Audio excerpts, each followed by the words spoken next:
ನೀವು ಅದನ್ನು ಪರೀಕ್ಷೆ ಮಾಡಬೇಕಾಗಿದೆ. ನಾವು ಸುಮ್ಮನೆ ಆ ಪದವನ್ನು ಕೇಳಿದ್ದೇವೆ, ಆದರೆ ಅದರ ತೀವ್ರತೆ, ಅದರ ಶಕ್ತಿ ನಮಗೆ ಗೊತ್ತಿಲ್ಲ. ಗಮನಿಸಿ, ನನಗೆ ಇನ್ನೂ ಒಂದು ಅರ್ಧ ಗಂಟೆ ಆಗ್ಬಿಡುತ್ತೆ, ಏನೋ ಹೇಳಬೇಕು ಅಂತ ಹೊರಡ್ತಾ ಇದ್ದೀನಿ. ನಾನು ಹೇಳ್ಬೋದಾ? ನಾನು ಈ ಕ್ಷಣಕ್ಕದನ್ನಿಸ್ತು, ನಾನು ನೀವು ಹೇಳಲೇಬೇಕದನ್ನ ಅಂತಂತ. ನಾವು ಊಟ ಇಲ್ಲದೆ ಇದ್ರೂ ಬದುಕಬಹುದು ಒಂದಷ್ಟು ಕಾಲ, ನೀರು ಕುಡಿಯದೇ ಇದ್ರೂ ಒಂದಷ್ಟು ಕಾಲ ಬದುಕಬಹುದು. ಆದರೆ ಏನು ಇಲ್ಲದಿದ್ರೆ ಬದುಕಲಿಕ್ಕೆ ಆಗುವುದೇ ಇಲ್ಲ. ಈ ಗಾಳಿ ಇಲ್ಲದೆ ಇದ್ರೆ ಬದುಕೋಕ್ಕಾಗೋದೇ ಇಲ್ಲ. ಈ ಗಾಳಿಯನ್ನ ನಾವು ಪ್ರಾಣ ಅಂತ ಕರೆದು, ಪ್ರಾಣ ವಾಯು ಅಂತ ಕರೆದು ನಾವು ಇದನ್ನು. ಈ ಪ್ರಾಣ ನಮಗೆ ಗೊತ್ತಿಲ್ಲದೆ, ನಮ್ಮ ಪ್ರಯತ್ನವಿಲ್ಲದೆ ತನ್ನಿಂದ ತಾನೇ ಬರ್ತಾ ಇದೆ, ಹೋಗ್ತಾ ಇದೆ. ಹೌದಾ? ತನ್ನಿಂದ ತಾನೇ ಬರುತ್ತೆ, ಹೋಗುತ್ತೆ, ಬರುತ್ತೆ, ಹೋಗುತ್ತೆ, ಯಾವತ್ತೋ ಹೋಗುತ್ತೆ, ಯಾವತ್ತೋ ಬಿಡೋಗ್ತೀವಿ ನಾವು. ನಮ್ಮ ವಿಜ್ಞಾನಿಗಳು ಹೇಳ್ತಾರೆ, ಯಾವುದೋ ಒಂದೇ ಒಂದು ಅಂಗವನ್ನು ತಗೊಂಡು ಮಾಡ್ತೀವಿ, ಈ ಶ್ವಾಸಕೋಶಗಳು. ಆ ಶ್ವಾಸಕೋಶಗಳಲ್ಲಿ ಈ ಪ್ರಾಣ ಇದೆಯಲ್ಲ ಸ್ವಾಮಿ, ಇದು ಹೋಗುತ್ತೆ, ಬರುತ್ತೆ. ಈ ಹೃದಯ, ರಕ್ತ ಚಲನೆ, ಶ್ವಾಸಕೋಶ ಸಂದರ್ಭ, ಈ ಗಾಳಿ ಉಂಟಲ್ಲ, ಈ ಶ್ವಾಸಕೋಶದಲ್ಲಿ ಈ ಗಾಳಿಯ ಚೀಲಗಳಿದೆ, ಲಕ್ಷಾಂತರ ಚೀಲಗಳಿದೆಯಂತೆ. ನಾನೇನು ನೋಡಿಲ್ಲ, ವಿಜ್ಞಾನಿಗಳು ಹೇಳೋ ಮಾತು. ಆ ಲಕ್ಷಾಂತರ ಚೀಲಗಳಲ್ಲಿ ಈ ಪ್ರಾಣ ಹೋಗುತ್ತಲ್ಲ ಸ್ವಾಮಿ, ಆ ಪ್ರಾಣ ಹೋಗಿ ಅದನ್ನ ಶುದ್ಧಿ ಮಾಡುತ್ತೆ. ಆಮ್ಲಜನಕ ತಗೊಂಡು ನಾವೇನೋ ಬೇರೆ ಆಮ್ಲವನ್ನು ಬಿಟ್ಟು ಇಂಗಾಲದ ಗಾಳಿಯನ್ನು ಹೊರಗಡೆ ಕಳಿಸ್ತೀವಿ ನಾವು. ಆ ಆಮ್ಲ, ಆ ಪ್ರಾಣ ಗೊತ್ತಿಲ್ಲದೆ ಹೋಗಿ ಬಂದು ಮಾಡ್ತಾ ಇದೆ. ಇದು ನಮ್ಮ ಯಾರ ಇಚ್ಛೆಯೂ ಇಲ್ಲದೆ, ಪ್ರಯತ್ನವೂ ಇಲ್ಲದೆ ತನ್ನಿಂದ ತಾನೇ ಕೆಲಸ ಮಾಡ್ತಾ ಇದೆ. ಹಾಗೆ ಮಾಡಿದಾಗ ಈ ಗಾಳಿಯ ಚೀಲಗಳು ಒಂದು 100 ಇದ್ರೆ, ಅದೆಷ್ಟೋ ಸಾವಿರಗಳ ಲೆಕ್ಕ ಹಾಕ್ತಾರೆ ಅವರು, ಒಂದು 100 ಇದ್ರೆ ನಿಜವಾಗಿಯೂ ತನ್ನಿಂದ ತಾನೇ ಬಂದು ಹೋಗ್ತಾ ಇರತಕ್ಕಂಥ ಗಾಳಿಯ ಕೆಲಸಕ್ಕೆ ತುತ್ತಾಗ್ತಾ ಇರತಕ್ಕಂಥದ್ದು ಒಂದು 20-30 ಚೀಲಗಳು. ಇನ್ನು ಉಳಿದ 70 ಚೀಲಗಳು ಖಾಲಿ ಬಿದ್ದಿವೆ. ಅದಕ್ಕೆ ಪ್ರಾಣದ ಸ್ಪರ್ಶ ಆಗ್ತಾ ಇಲ್ಲ. ಅಕಸ್ಮಾತ್ ಆಗಿಬಿಟ್ರೆ ಕೇವಲ 100ಕ್ಕೆ 20-30 ಭಾಗದ ಪ್ರಾಣ ಶಕ್ತಿಯನ್ನು ಉಪಯೋಗಿಸಿಕೊಂಡ ನಾವೇ ಏನೇನೋ ಮಾಡ್ತಾ ಇದ್ದೀವಿ. ಎಂಥ ಕಟ್ಟಡ ಕಟ್ತೀವಿ, ಎಂಥ ಯೋಚನೆಗಳು ಮಾಡ್ತೀವಿ, ಎಂಥ ಕಾವ್ಯಗಳನ್ನ ರಚನೆ ಮಾಡ್ತೀವಿ, ಎಂತೆಂಥ ಸೃಷ್ಟಿಯನ್ನು ಮಾಡ್ತೀವಿ. ಕೇವಲ 100ಕ್ಕೆ 30 ಭಾಗ ಉಪಯೋಗಿಸ್ತಾ ಇದ್ದೀವಿ. ಅಕಸ್ಮಾತ್ 100ಕ್ಕೆ 100 ಉಪಯೋಗಿಸಿಬಿಟ್ರೆ ಅಂದ್ರೆ ಏನು? ಅತ್ಯಂತ ಬಿಟ್ಟಿ ಸಿಗುತ್ತೆ ಸ್ವಾಮಿ. ಇದು ಏನು ದುಡ್ಡು ಖರ್ಚು ಮಾಡಬೇಕಾದಿಲ್ಲ, ಸುತ್ತಲೂ ಇದೆ. ಪ್ರಕೃತಿ ಹೇಳ್ತಾ ಇದೆ, ನಿಮ್ಮ ಸುತ್ತಲೂ ಪ್ರಾಣ ಇದೆ ಕಣ್ರಿ, ತಗೊಳ್ರಿ ಸ್ವಲ್ಪ ಅಂತ. ನಾವು ತಗೊಳ್ಳಲ್ಲಪ್ಪ ಅಂತೀವಿ. ನಾವೇನಾದರೂ ಬಿಟ್ಟಿ ಸಿಗತಕ್ಕಂಥ ಈ ಪ್ರಾಣವನ್ನು ಆಯಾಮ ಮಾಡಿಬಿಟ್ಟರೆ, ಆ ಪ್ರಾಣವನ್ನು ಉದ್ದೇಶಪೂರ್ವಕವಾಗಿ ಒಳಗೆ ತಗೊಂಡು, ಸ್ವಲ್ಪ ಇರಯ್ಯ ನೀನು ಅಂತ ನನ್ನ ಪದಗಳು ಕುಂಭಕಾರ್ರೆ ಅದೇನು ಹೇಳ್ತಾನೆ ಇಲ್ಲ, ಬಹಳ ಸರಳವಾಗಿ ಅರ್ಥ ಆಗ್ತಾ ಇದೆ ನಮಗೆ. ಹೊರಗೆ ಉಚಿತವಾಗಿ ಸಿಗತಕ್ಕಂಥ ಪ್ರಾಣವನ್ನ ಉದ್ದೇಶಪೂರ್ವಕವಾಗಿ, ಪ್ರಯತ್ನಪೂರ್ವಕವಾಗಿ ತಗೋಬೇಕು, ತಗೋಬೇಕು, ತಗೋಬೇಕು, ಬರಲ್ಲ ಅದು, ತಗೊಂಡು ಹಿಡ್ಕೋಬೇಕು. ಖಾಲಿ ಬಿದ್ದಿರತಕ್ಕಂಥ 70 ಚೀಲಗಳಿಗೂ ಒಳಗೆ ಹೋದಂಥ ಪ್ರಾಣ ತನ್ನ ವರವನ್ನು ಕೊಡಬೇಕು, ಸ್ಪರ್ಶ ಮಾಡಬೇಕು, ಶುದ್ಧಿ ಮಾಡಬೇಕು. ನೀವು ಕೇವಲ ಒಂದೇ ಒಂದು ಮಂಡಲ ಮಾಡಿ ನೋಡಿ, ಇದನ್ನ ಒಂದೇ ಒಂದು ಮಂಡಲ ಮಾಡಿ ನಿಮ್ಮಲ್ಲಿ ಎಷ್ಟು ಬದಲಾವಣೆ ಆಗುತ್ತೆ ಅಂತ ನೋಡ್ಬಿಡಿ. ನಿಮಗೆ ಇರಬಹುದಾದಂತಹ ಎಷ್ಟೋ ಕಾಯಿಲೆಗಳು ಕಡಿಮೆ ಆಗಿಬಿಡುತ್ತೆ. ಕೇವಲ ಒಂದು ಮಂಡಲಕ್ಕೆ ವರ್ಷಗಳು ಮಾಡಿಬಿಟ್ರೆ ಏನ್ರಿ ಅದರ ಚಮತ್ಕಾರ? ಈ ಪ್ರಾಣವನ್ನ ಆಯಾಮ ಮಾಡುವುದು, ತಗೊಳ್ಳೋದು, ಸ್ವಲ್ಪ ತೀರಪ್ಪ ಅಂತ ಇಟ್ಕೊಳ್ಳೋದು, ಆಮೇಲೆ ಬಿಡೋದು. ಅದಕ್ಕೆ ಬೇರೆ ಕ್ರಮಗಳಿದೆ, ಅದು ಬಿಡಿ, ಅದೆಲ್ಲನೂ. ಅದೆಲ್ಲ ಬೇಕಾದ್ರೆ ಶ್ರೀರಾಮರಾಯರು ಯಾರಾದರೂ ಪ್ರಾಣಾಯಾಮ ಪಟುಗಳನ್ನು ಕರೆಸಿ ತೋರಿಸಲಿ, ಅದನ್ನು ಮಾಡಿಸಿ. ಶ್ರೀರಾಮರಾಯರೇ, ಸಮಾಜ ಸೇವೆ ಒಪ್ಕೊಂಡು ಬಹಳ ಕಷ್ಟ, ಅದು ಹೋಗುತ್ತಾ ಕೊಯ್ಯುವುದು, ಬರುತ್ತಾ ಕೊಯ್ಯುವುದು. ಹೇಳೋದು ಬಹಳ ಸುಲಭ, ನಾವು ನಿಮಗೆ ಮಾಡ್ರಿ ಮಾಡ್ರಿ ಮಾಡ್ರಿ ಅಂತ ಪಾಪ ಮಾಡುತ್ತಾನೆ ನಿಮಗೆ ಕಷ್ಟ. ಆದರೆ ನಮ್ಮ ಋಷಿಗಳು ಈ ಒಂದು ಮಂತ್ರವನ್ನು ಕೊಟ್ಟರು ನಮಗೆ. ಇನ್ಯಾವ ಮಂತ್ರವೂ ಬಿಟ್ಬಿಡಿ ನೀವು. ಪ್ರಾಣಾಯಾಮವನ್ನು ಮಾಡುವುದು, ಸಂಧ್ಯಾವಂದನೆ ಮಾಡೋದ್ರ ಅರ್ಥ ಏನು ಸ್ವಾಮಿ? ಪ್ರಾಣಾಯಾಮ ಆದ್ರೆಗೆ ಆ ಪ್ರಾಣಾಯಾಮವನ್ನು ಸಂಧ್ಯಾವಂದನೆ ಯಾವ ಮನುಷ್ಯ ಬರೀ ಗಾಯತ್ರಿ ಜಪ ಮಾಡಿಬಿಟ್ರೆ ಸಂಧ್ಯಾವನ್ನೇ ಇದು ಬರೀ ಸಂಪ್ರದಾಯ ಅಲ್ಲ. ಸಂಪ್ರದಾಯದಲ್ಲಿ ಇರತಕ್ಕಂಥ ಪ್ರಾಣಾಯಾಮೇ ವಿನಿಯೋಗ. ಆ ಪ್ರಾಣಾಯಾಮವನ್ನು ಮಾಡಬೇಕು ನೀವು. ಸಂಧ್ಯಾ ವಂದನೆ ಅನ್ನತಕ್ಕಂಥದ್ದು ಒಂದು ರೇಖೆ, ಒಂದು ಬರಡು, ಒಂದು ಸುತ್ತಲೂ ಇರತಕ್ಕಂಥ ಲೋಟ. ಅದ್ರ ಒಳಗಿರತಕ್ಕಂಥ ಅಮೃತ ಪ್ರಾಣಾಯಾಮ. ಆ ಭಗವದ್ಗೀತೆ ಎನ್ನತಕ್ಕಂಥದ್ದಕ್ಕಾಗಿ ಸುತ್ತಲೂ ಮಹಾಭಾರತದ ಕವಚ. ಹಾಗೆ ಪ್ರಾಣಾಯಾಮದ ಸಿದ್ಧಿಗಾಗಿ ಸಂಧ್ಯಾ ವಂದನೆ. ಯಾರು ಪ್ರಾಣಾಯಾಮವನ್ನು ಅನುಷ್ಠಾನಕ್ಕೆ ಇಟ್ಟುಕೊಳ್ತಾರೆಯೋ ಅವರಿಗೆ ಅನಿರೀಕ್ಷಿತವಾದ ಲಾಭಗಳು ಪ್ರಾಪ್ತ ಆಗುತ್ತೆ. ನಮಗೆ ಅತ್ಯಂತ ಪ್ರಧಾನವಾಗಿ ಸಿಗಬೇಕಾಗಿರತಕ್ಕಂಥದ್ದು ಬುದ್ಧಿಶಕ್ತಿಯ ಪ್ರಚೋದನೆ. ಅದಾಗತಕ್ಕಂಥದ್ದು ಪ್ರಾಣಾಯಾಮದಿಂದ. ನಾವು ಬುದ್ಧಿ ಇಲ್ಲದೆ ಪೆದ್ರಾಗ್ಬಿಟ್ರೆ ಏನು ಮಾಡಲಿಕ್ಕಾಗೋದಿಲ್ಲ. ಯಾರಿಗಾದರೂ ಉಪನೀತರಾಗಿದ್ದಾರೆ ಅಂದರೆ ಅವರು ಸಂಧ್ಯಾ ವಂದನೆ ಅಂತಂದ್ರೆ ಪ್ರಾಣಾಯಾಮ. ನೀವು ಸಂಧ್ಯಾವನ್ನ ಕಿತ್ತಾಕಿ ಉಪನಯನ ಕಿತ್ತಾಕಿ ಎಲ್ಲರೂ ಪ್ರಾಣಾಯಾಮ ಮಾಡ್ರಿ.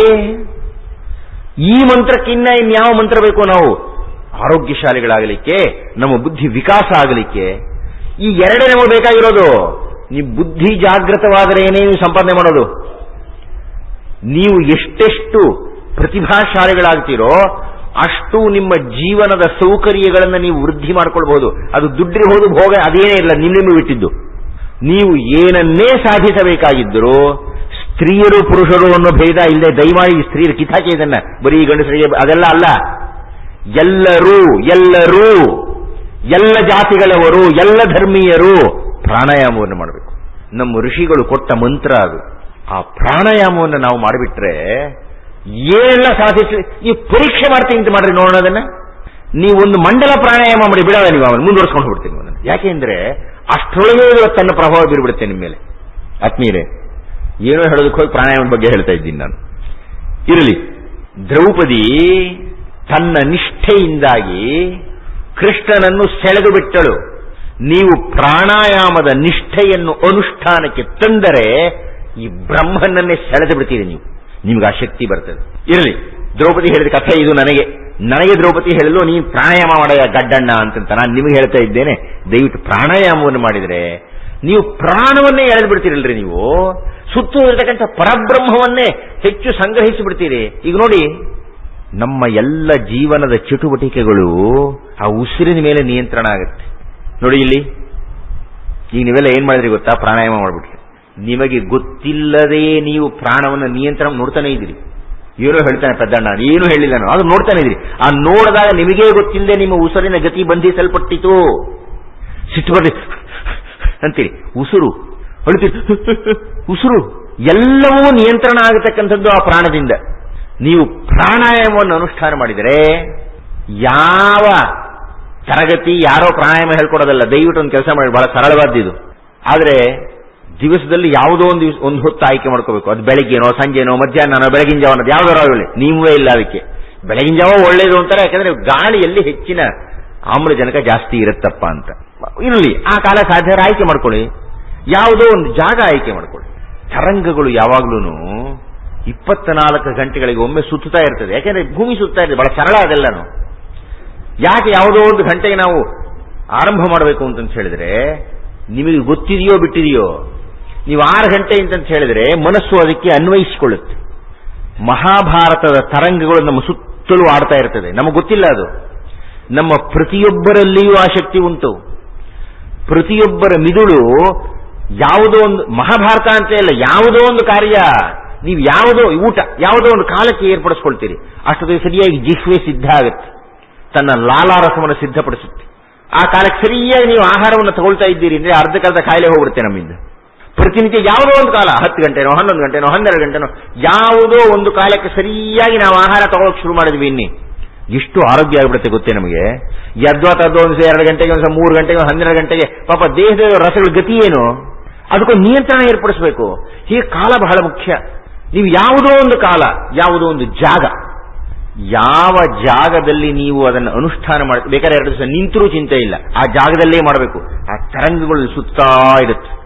ನನಗೆ ಗೊತ್ತಿದೆ 8 ದಿವಸ ಇಲ್ಲಿ ಸುತ್ತಾ ಇರ್ತದೆ. ಇಲ್ಲಿ ಹಾಗೆ ಸುತ್ತಾ ಇರೋದ್ರಿಂದ ನಿಮಗೇನೋ ಪ್ರಭಾವ ಆಗ್ತಾ ಇರುತ್ತೆ. ಇದು ಒಂದು ಕಾಲ, ಒಂದು ಜಾಗ, ಒಂದು ಆಸನ. ಯಾವುದೋ ಆಸನ ಆಗ್ಬೋದು, ವಜ್ರಾಸನೋ ಪದ್ಮಾಸನೋ, ಬೇಡಪ್ಪ ಹಾಯಾಗಿ ಕೂತ್ಕೊಳ್ತೀರಪ್ಪ, ಆಗೋದಪ್ಪ. ತತ್ರ ಸ್ಥಿರ ಸುಖಮಾಸನಂ ಅಂತ ಪತಂಜಲಿ ಋಷಿಗಳು ಹೇಳ್ತಾರೆ. ಸುಖವಾಗಿರೋ ಆಸನ ಕಂಡ್ರಿ, ಚಕಮಟ್ಲು ಹಾಕೊಳ್ಳುವ, ನಂಗೆ ಪದ್ಮಾಸನ ಸುಖ, ನಾನು 2 ಗಂಟೆ ಆದ್ರೂ ಕೂತ್ಕೊಳ್ತೀನಪ್ಪ. ಹಾಗೆ ನೀವು ಕೂತ್ಕೋಬೇಕು ಅಂತ ಅರ್ಥ ಅಲ್ಲ. ನೀವು ವಜ್ರಾಸನ ಸುಖ ಇರಬಹುದು, ಚಕ್ಕಂಬಟ್ಟು ಹಾಕೊಂಡು ಕೂತ್ಕೊಳ್ಳೋ ಸುಖ ಇರ್ಬೋದು. ಇದೆ ಯಾವುದೋ ಒಂದು ಆಸನ, ಒಂದು ಕಾಲ, ಒಂದು ದೇಶ ಅಂದ್ರೆ ಒಂದು ಜಾಗ, ಒಂದು ಆಸನ, ಸ್ವಲ್ಪ ನೆಟ್ಟಗೆ ಕೂತ್ಕೋಬೇಕು. ಈ ಬೆನ್ನು ಮೂಳೆ ನೆಟ್ಟಗಿರಬೇಕದು, ಅಲ್ಲಿ ಕೂತ್ಕೋಬೇಕು, ನೆಟ್ಟಗಿರಬೇಕು. ಹೀಗೆ ಕೂತ್ಕೊಂಡು ಇನ್ನು ಯಾವ ಕ್ರಮವೂ ಇಲ್ಲ, ಒಂದೇ ಕ್ರಮ. ಅದಕ್ಕೆ ನಿಮಗೆ ಎಷ್ಟು ಸಾಧ್ಯವಾಗುತ್ತೋ ಅಷ್ಟು ಕಾಲ ಗಾಳಿಯನ್ನು ಎಳ್ಕೋಬೇಕು, ನಿಧಾನವಾಗಿ ನಿಧಾನವಾಗಿ. ಕಷ್ಟಪಡಬಾರದು. ಸ್ವಲ್ಪ ಹೊತ್ತು, ಅರ್ಧ ನಿಮಿಷ ಸಾಕು, ಕಾಲು ನಿಮಿಷನ ಸಾಕು. ನಿಧಾನವಾಗಿ ಪ್ರಾಣವನ್ನು ಎಳ್ಕೋಬೇಕು. ಎಳ್ಕೊಂಡು ಎಷ್ಟೊತ್ತು ಸಾಧ್ಯವಾಗುತ್ತೋ ಅಷ್ಟೊತ್ತು ಒಳಗಿಟ್ಕೊಳ್ಳಿ. 2 ನಿಮಿಷ ಇಟ್ಕೋಬೇಕು ಅಂತ ಅನ್ಕೊಡುದು. ಸುಮ್ಮನೆ ಕಾರ್ಯಕ್ರಮ ಹೇಳ್ತಾರೆ, 1 ನಿಮಿಷ ಹೇಳ್ಕೋಬೇಕು, 2 ನಿಮಿಷ ಇಟ್ಕೋಬೇಕು, 4 ನಿಮಿಷ, ಅದೆಲ್ಲ ಅಲ್ಲ. ನಮಗೆಲ್ಲ ಬಹಳ ಮಿತಿಗಳಿದೆ. ಎಲ್ಲರೂ ಮಾಡುವಂತೆ ಮಾಡಲಿಕ್ಕೆ ಆಗೋದಿಲ್ಲ. ನಮ್ಮ ದೇಹಕ್ಕೆ ಎಷ್ಟು ಮಿತಿಯಲ್ಲಿ ಸಾಧ್ಯವೋ ಅದು ಪುಟಾಣಿಯಾಗಿ, ಜಾಸ್ತಿ ಮಾಡಕ್ಕೆ ಹೋಗಬಾರ್ದು, ಕಷ್ಟ ಕೊಡಬಾರ್ದು ದೇಹಕ್ಕೆ. ಎಷ್ಟು ಸಾಧ್ಯವೋ ಅಷ್ಟು ಗಾಳಿ ತಗೋಬೇಕು. ಎಷ್ಟು ಹೊತ್ತು ಇಟ್ಕೊಳ್ಳೋಕ್ಕಾಗುತ್ತೋ ಅಷ್ಟೊತ್ತು ಇಟ್ಕೋಬೇಕು, ನಿಧಾನವಾಗಿ ಬಿಡಬೇಕು. ಮುಗಿದೋಯ್ತು. ಇಷ್ಟೇ ಪ್ರಾಣಾಯಾಮ. ಏನೂ ಗೊತ್ತಿಲ್ಲದೆ ಹೀಗೆ ಶುರು ಮಾಡಬೇಕು. ಮುಂದಿನ ವರ್ಷ ಬಂದಾಗ ಆಮೇಲೆ ಏನು ಮಾಡಬೇಕು ಅಂತ ನಾನು ಹೇಳ್ತೀನಿ. ಮೊದಲು ಮಾಡಬೇಕಾದಿಷ್ಟು, ಗಾಳಿ ತಗೋಬೇಕು, ಇಟ್ಕೋಬೇಕು, ಬಿಡಬೇಕು. ಎಷ್ಟು ಸಲ ನಿಮ್ಗೆ ಎಷ್ಟು ಸಲ ಸಾಧ್ಯ ಆಗುತ್ತೋ ಅಷ್ಟು ಸಲ. ಆದ್ರೆ ಒಂದು ವಿಷಯ ಜ್ಞಾಪಕ ಇಟ್ಕೋಬೇಕು, ನಾವು ಒಂದು ದಿವಸದಲ್ಲಿ ತುಂಬಾ ಕಡಿಮೆಯಿಂದ ಶುರು ಮಾಡಬೇಕು. ಒಂದು 10 ಸಲ ಸಾಕಪ್ಪ, 5 ನಿಮಿಷ ಅಷ್ಟೇ, ಜಾಸ್ತಿ ಇಲ್ಲ. ಆದರೆ ನಾವೆಲ್ಲರೂ 1ನೇ ತರಗತಿಯನ್ನು ಬಿಟ್ಟು 2ನೇ ತರಗತಿಗೆ ಹೋದ್ರೆ 1ನೇ ತರಗತಿ ಬರೋ ಹಾಗಿಲ್ಲ. ಬಂದ್ರೆ ಪೆದ್ದ ಅಂತ, ಅವನು ಅನುತ್ತೀರ್ಣ ಅಂತ. ಇಲ್ಲ, ನೀವು ಬೇಕಾದ್ರೆ 1ನೇ ತರಗತಿಯಲ್ಲೇ 1 ವರ್ಷ ಪೂರ ಇದ್ಬಿಡಿ. ಆದರೆ 10 ಸಲ ನೀವು ಪ್ರಾಣಾಯಾಮವನ್ನು ಮಾಡಿದ ಮೇಲೆ 11ಕ್ಕೆ ಹೋಗಬೇಕಾಗಿ 9ಕ್ಕೆ ಬರಬಾರ್ದು. ಅದೊಂದು ನಿಷ್ಠೆ ಇಟ್ಕೋಬೇಕು ನಾವು. ನೀವು ಕೇವಲ 5 ನಿಮಿಷ ಒಂದು ದಿವಸದಲ್ಲಿ ಪ್ರಾಣಾಯಾಮ ಕೊಡ್ತೀರಾ? ಕೊಡಿ. ಎಷ್ಟು ದಿವಸ? 1 ತಿಂಗಳ, 2 ತಿಂಗಳ, 3 ತಿಂಗಳ ಕೊಡಿ. ನಿಮ್ಗನ್ಸುತ್ತೇರಿ 3 ತಿಂಗಳು 10 ದಿವಸನ, 10 ಸಲನ, 15 ಸಲ ಮಾಡೋಣಪ್ಪ. ಹೀಗೆ ನೀವು 108 ಸಲ ಮಾಡಿಬಿಟ್ರೆ ಅದು ಸಂಖ್ಯೆ, ಒಂದು ಒಳ್ಳೆ ಸಂಖ್ಯೆ ಇಟ್ಕೊಂಡಿದ್ದಾರಪ್ಪ. ಅದನ್ನ 108 ಬಾರಿ ಪ್ರಾಣಾಯಾಮವನ್ನು ಮಾಡೋ ಹಂತ. ಒಂದೇ ಸಲ ಮಾಡಬಾರ್ದು, ಆತರ ಪಡಬಾರದು, ಕಷ್ಟ ಕೊಡಕೂಡದು. ದೇಹ ನಾವು ಹೇಳಿದಂತೆ ಕೇಳುತ್ತೆ, ಆದರೆ ಮೃದುವಾಗಿ ಬಗ್ಗಿಸ್ಬೇಕದನ್ನ.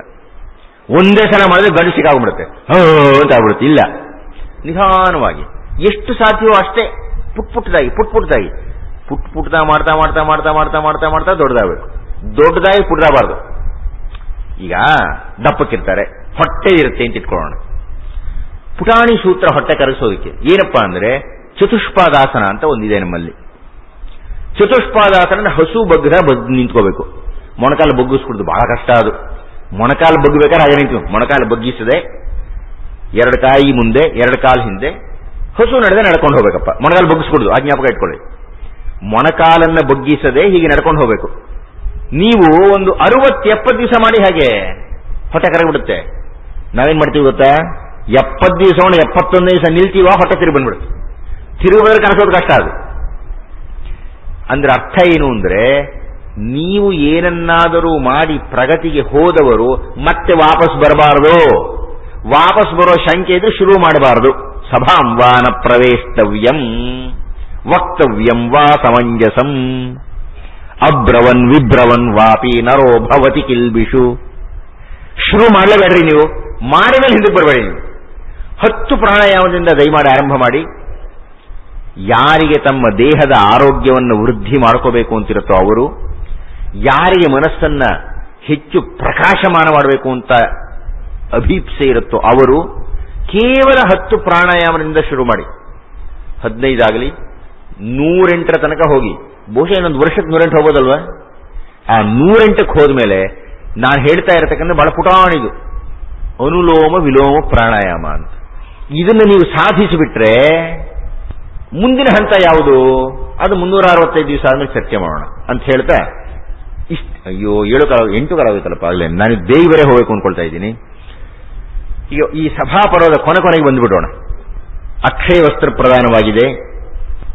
ಅಲ್ಲಿದ್ದವರಿಗೆಲ್ಲ ಗೊತ್ತಾಯಿತು, ಹೀಗೆಲ್ಲ ದ್ರೌಪದಿಯನ್ನು ಮಾಡಿದ್ರೆ ಆಗೋದಿಲ್ಲ ಅಂತ.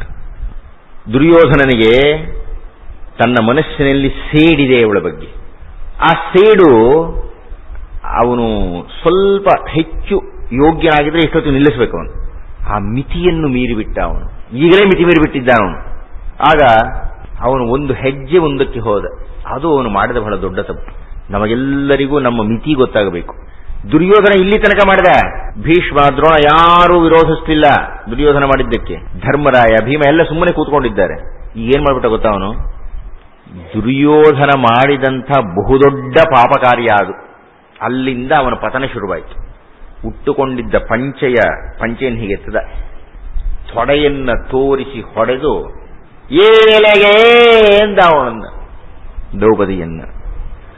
ಒಲೆಯೊಳಡಗಿದ ಕೆಂಡ ಇವರಗ್ಗಳಿಕೆ ನಂದಿದುದೆನುತ ಮುಂಜರಗೆತ್ತಿ ಮಾನಿನಿಗೆ ಖಳನು ತೊಡೆಗಳ ತೋರಿಸಿದೊಡತಿ ಮುಳಿದು ಕೊಟ್ಟಳು ಶಾಪವನು, ನಿನ್ನಳಿವು ತೊಡೆಯಲಿ ಮುರಿಯುವುದೆಂದಳು ನಗುತ ಖಾತಿಯಲ್ಲಿ.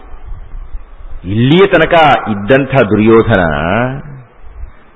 ಸಭಾ ಮಧ್ಯದಲ್ಲಿ ತನ್ನ ತೊಡೆಯನ್ನು ತೋರಿಸಿ ಹೇಳ್ತಾ ಇದ್ದಾನೆ, ಎಲೆಗೆ ಅಂದ್ರೆ ಎಲೆ ಅಂತ. ನ್ಯಾಯವೇ ಇದು?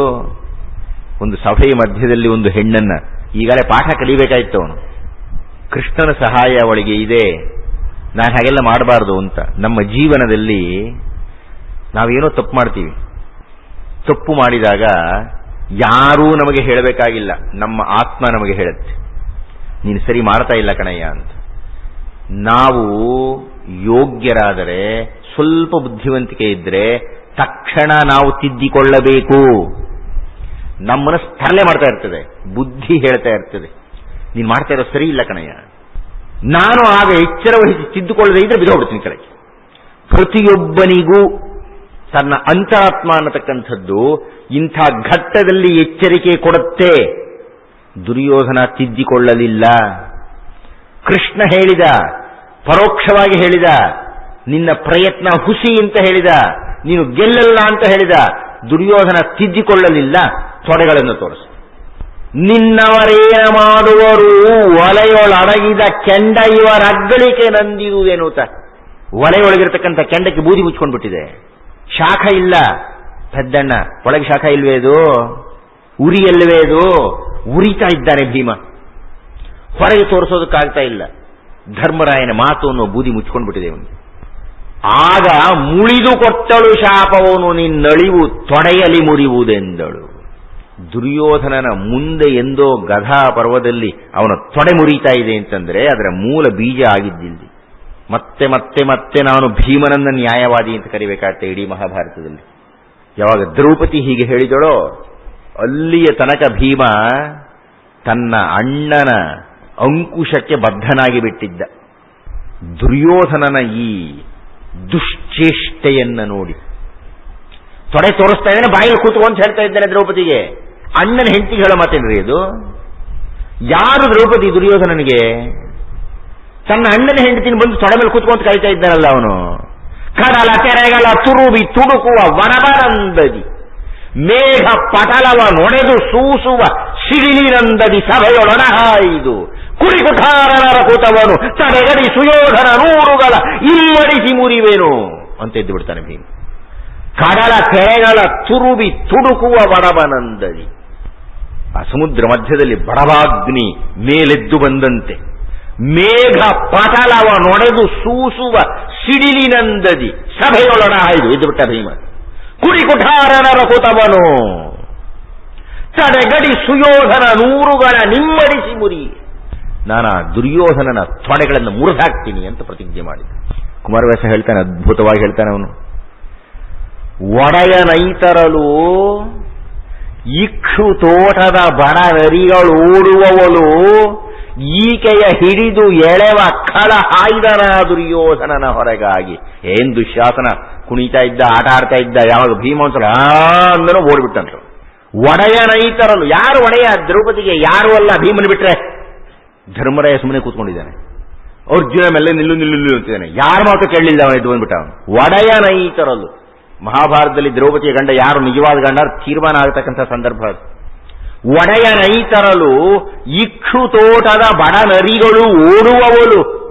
ಆ ಕಬ್ಬಿನ ತೋಟಕ್ಕೆ ಲಗ್ಗೆ ಹಾಕಿದ್ದಂಥ ನರಿಗಳು ಬಡ ನರಿಗಳು ದುಶ್ಯಾಸನ. ಅವನು ಓಡಿ ಹೋಗುವಂತೆ ದುರ್ಯೋಧನನ ಆಸರೆಗೆ ಓಡಿ ಹೋಗಿಬಿಡ್ತಾನೆ. ಆಗ ಭೀಮ ಪ್ರತಿಜ್ಞೆ ಮಾಡ್ತಾನೆ. ಅವನು ಹೇಳ್ತಾನೆ, ಉರಿಯುವ ಕೋಪಾಗ್ನಿಯಲ್ಲಿ ನನಗೆ ಎಷ್ಟು ಮೈ ಉರಿದು ಹೋಗ್ತಾ ಇದ್ದಾನೆ ಆ ಅಗ್ನಿಯಲ್ಲಿ, ಉರಿಯುವ ಕೋಪಾಗ್ನಿಯಲ್ಲಿ. ಕರ್ಣನ ಶಿರದ ಭಾಂಡದೊಳಿವನ ನೊರೆನೆತ್ತರಿನಲ್ಲಿ ಇವನ ಅಗ್ರಜನ ಕೊಬ್ಬಿದ ನೆಣನ ಕೊಯ್ದು ದುರುಳ ಕಾಳಿಗದೊಡನೆ ಮಹೋಗ್ರಭೂತದ ನೆರವಿ ಗುಣಲಿಕ್ಕುವೆನು ಸತಿ ಅಂತಾನೆ. ಉರಿಯುವ ಕೋಪಾಗ್ನಿಯಲ್ಲಿ ಕರ್ಣನ ಶಿರದ ಭಾಂಡದಲ್ಲಿ, ಆ ಕರ್ಣನ ತಲೆ ಇರತಕ್ಕಂಥ ಬಾಂಡ್ಲಿನಲ್ಲಿ ಇವನ ಅಗ್ರಜನ ಕೊಬ್ಬಿದ ನೆಣನ ಕೊಯ್ದು ಇವನ ಅನ್ನ ಆಗಿರ್ತಕ್ಕಂಥ ದುರ್ಯೋಧನನ ನೆಣವನ್ನು ಕೊಯ್ದು ಶಕುನಿಯ ಕಾಳಿಗದೊಳಡೆ ಬೆರಸಿ, ಆ ಶಕುನಿಯ ಪಿತ್ತುಕೋಶ ಕಿತ್ಬಿಡ್ತೀನಿ ನಾನು, ಅದ್ರ ಇದ್ರೊಳಗೆ ಹಾಕಿ ಚೆನ್ನಾಗಿ ಬೇಯಿಸಿಬಿಟ್ಟು ಮಹೋಗ್ರಭೂತದ ನೆರವಿಗೆ ಉಣಲಿಕ್ಕುವೆನು ಸತಿ. ಭೀಷ್ಮ, ದ್ರೋಣ, ವಿದುರ ಎಲ್ಲ ಸ್ತಬ್ಧರಾಗಿ ನೋಡ್ತಾ ಇದ್ದಾರೆ ಈ ಭೀಮ ಪ್ರತಿಜ್ಞೆಯನ್ನು ನೋಡಿ. ಯಾವಾಗ ಕೃಷ್ಣನ ರಕ್ಷಣೆ ದ್ರೌಪದಿಗೆ ಸಿಕ್ಕಿತೋ ಆಗ ಧರ್ಮರಾಯನನ್ನು ಮೀರಿ ಭೀಮಶಕ್ತಿ ವಿಜೃಂಭಿಸಿ ಬಿಡ್ತು. ಅಲ್ಲಿ ತನಕ ಅವನು ಮಾತಾಡ್ಲಿಕ್ಕಾಗಿರೋದಿಲ್ಲ. ಆಮೇಲೆ ಭೀಮನನ್ನು ಕರ್ಕೊಂಡು ಬಂದ್ರು, ಕೂಡಿಸಿರು, ಗಲಾಟೆ ಮಾಡ್ಬಿಡಪ್ಪ ಅಂತಂದ್ರು. ವ್ಯಾಸರಿಗೆ ಮುಂದೆ ಹ್ಯಾಕ್ ಕಥೆ ಮುಂದುವರಿಸಬೇಕು ಅಂತಲೇ ಗೊತ್ತಿಲ್ಲ. ಈಗ ದ್ರೌಪದಿ ಕೇಳಿದ ಪ್ರಶ್ನೆಯಾಗಿ ಉಳಿದು ಬಿಟ್ಟಿದೆ. ಯಾರೂ ಉತ್ತರ ಹೇಳ್ತಾ ಇಲ್ಲ. ಪಾಪ ಒಬ್ಬನೇ ಒಬ್ಬ ಇದ್ದ. ನೋಡಿ, ಇಡೀ ಸಭೆಯಲ್ಲಿ ಆ ದುರ್ಯೋಧನನ ತಮ್ಮ ವಿಕರ್ಣ ಅಂತ, ವಿಕರ್ಣ ಎದ್ದು ಹೇಳಿದ. ಇಡೀ ಮಹಾಭಾರತದ ಸಂದರ್ಭದಲ್ಲಿ ವಿದುರನೂ ಕೊಡದಂತಹ ಅದ್ಭುತವಾದ ವಿವರಣೆ ಕೊಟ್ಟುಬಿಟ್ಟ ಅವನು. ಧರ್ಮರಾಯ ಮಾಡಿದ್ದು ತಪ್ಪು ಅಂದ ಅವನು. 2 ಸಂದರ್ಭಗಳನ್ನು ಹೇಳಿದ ಅವನು. ಸಭಾಸದರೇ ಕೇಳಿ, ನೀವು ಹೇಳಿದ್ರೆ ನೀವು ಯಾರೂ ಉತ್ತರ ಕೊಡ್ತಾ ಇಲ್ಲ ದ್ರೌಪದಿಗೆ. ನಾನು ಉತ್ತರ ಕೊಡ್ತೀನಿ, ನನಗೆ ತಿಳಿದ ಮಟ್ಟಿಗೆ ನಾನು ಉತ್ತರ ಕೊಡ್ತೀನಿ. ಧರ್ಮರಾಯ ತಾನು ಸೋಲುವುದಕ್ಕಿಂತ ಮುಂಚೆ ದ್ರೌಪದಿಯನ್ನು ಪಣವಾಗಿಟ್ನೆ, ಸೋತ ಮೇಲೆ ಇಟ್ನೆ ಅಂತ 2 ರೀತಿ ಇಡೋದಕ್ಕೂ ಧರ್ಮರಾಯನಿಗೆ ಅರ್ಹತೆ ಇಲ್ಲ ಅಂದ್ಬಿಟ್ಟ ಅವನು. ತಾನು ಸೋಲುವುದಕ್ಕಿಂತ ಮುನ್ನ ಅಂದ್ರೆ ಧರ್ಮರಾಯನು ಸೋತಿಲ್ಲ, ಆಗ ದ್ರೌಪದಿನ ಪಣಕ್ಕಿಡ್ಬೋದು, ಯಾರು ನೋಡೋಕೆ ಅಂದ್ಬಿಟ್ಟ ಅವನು. ದ್ರೌಪದಿಯ ಮೇಲೆ ಧರ್ಮರಾಯನಿಗೆ ಕೇವಲ 5ನೇ 1 ಭಾಗದ ಅಧಿಕಾರ ಇದೆ ಅಷ್ಟೇನೆ. ಉಳಿದ 4 ಜನ ಗಂಡ ಇದ್ರೆ ಇವನೇ ಅಂದ್ರೆ ಇಡ್ಲಿಕ್ಕೆ. ಹೀಗೆ ಹೇಳಿದ ಪಾಪ ಅವನು, ಸಭ್ಯವಾಗಿ ಹೇಳಿದ, ನಾನು ಸ್ವಲ್ಪ ಹೊರಟಾಗಿ ಹೇಳ್ತಾ ಇದ್ದೀನಿ ಅಷ್ಟೇ. ಧರ್ಮರಾಯನಿಗೆ ತಾನು ಸೋಲದೇ ಇದ್ದಾಗ ದ್ರೌಪದಿಯನ್ನ ಪಣವಾಗಿ ಇಡಲಿಕ್ಕೆ ಅವನಿಗೆ ಮೂಲಭೂತವಾದ ಅರ್ಹತೆಯೇ ಇಲ್ಲ. ಇನ್ನು ಅವನೇ ಸೋತ ಮೇಲೆ ಇಟ್ಟ ಅಂದ್ರೆ ಅವನೇ ಸೋತ ಇವಾಗ ಅವನಿಗೆ ಅರ್ಹತೆ ಇನ್ನೆಲ್ಲಿದೆ? ಆದ್ದರಿಂದ ದ್ರೌಪದಿಯನ್ನು ಪಣವಾಗಿ ಇಟ್ಟಿದ್ದು ತಪ್ಪು ಅಂದ ಅವನೊಬ್ಬನೇ ಧೈರ್ಯವಾಗಿ ಹಾಗೆ ಉತ್ತರ ಕೊಟ್ಟಿದ್ದ. ದ್ರೌಪದಿ ಎಂಥ ಪ್ರಶ್ನೆ ಕೇಳಿದ್ಲು ಗೊತ್ತಾ ನಿಮಗೆ? ನ್ಯಾಯಾಲಯದಲ್ಲಿ ವಕೀಲರು ಒಬ್ಬನು ನಿಲ್ಲಿಸಿದ್ದಾರೆ. ನಿಲ್ಲಿಸಿ ಈ ಪ್ರಶ್ನೆ ಕೇಳ್ತಾ ಇದ್ದಾರೆ. ಏನಯ್ಯ, 8 ದಿವಸದಿಂದ ನಿನ್ನ ಹೆಂಡತಿನ ಹೊಡಿತಿಲ್ಲ ತಾನೇ ನೀನು? ಅವನು ಹೂಂದ್ರು ತಪ್ಪು 8 ದಿವಸದಿಂದ ಹೊಡಿತಾ ಇಲ್ಲ, ಹೌದಾ? ಹ್ಞೂ ಸ್ವಾಮಿ ಹೊಡಿತಿಲ್ಲ ಅಂದ್ರೆ ಹಾಗೆ 8 ದಿವಸ ಹಿಂದಿನಿಂದ ಹೊಡಿತಾ ಇದ್ದ ಅಂತ ಅವನೇನಾದ್ರು ಇಲ್ಲ ಅಂದ್ರೆ ಈಗಲೂ ಹೊಡಿತಾ ಇದೀಯಾ ಅಂತಾನೆ. ದ್ರೌಪದಿ ಪ್ರಶ್ನೆ ಎಂಥದ್ದು, ಮೊದಲು ಪಣಕ್ಕಿಟ್ನೋ ಆಮೇಲೆ ಪಣಕ್ಕಿಟ್ನೋ, ಹೇಗೆ ಉತ್ತರ ಕೊಟ್ಟರು ಧರ್ಮರಾಯ ಸಿಕ್ಕಾಕೊಂಡ್ಬಿಡ್ತಿದ್ದ. ಆದ್ರಿಂದ ಅವನು ಮಾತ್ರ ಉತ್ತರ ಕೊಡಲಿಲ್ಲ. ವಿಕರ್ಣ ಉತ್ತರ ಹೇಳಿದ. ಅವನನ್ನು ಕರ್ಣ ಬೈದ, ನೀನು ಏನು ತಮ್ಮನಯ್ಯ ದುರ್ಯೋಧನನಿಗೆ, ಅವನ ಪರವ ಮಾತಾಡ್ತಾ ಇದೆಯಾ? ಇಲ್ಲದೆ ಇದು ಸಂದಿಗ್ಧ ತಂದಿಟ್ಬಿಟ್ಟಿದೆಯಾ ಈಗ?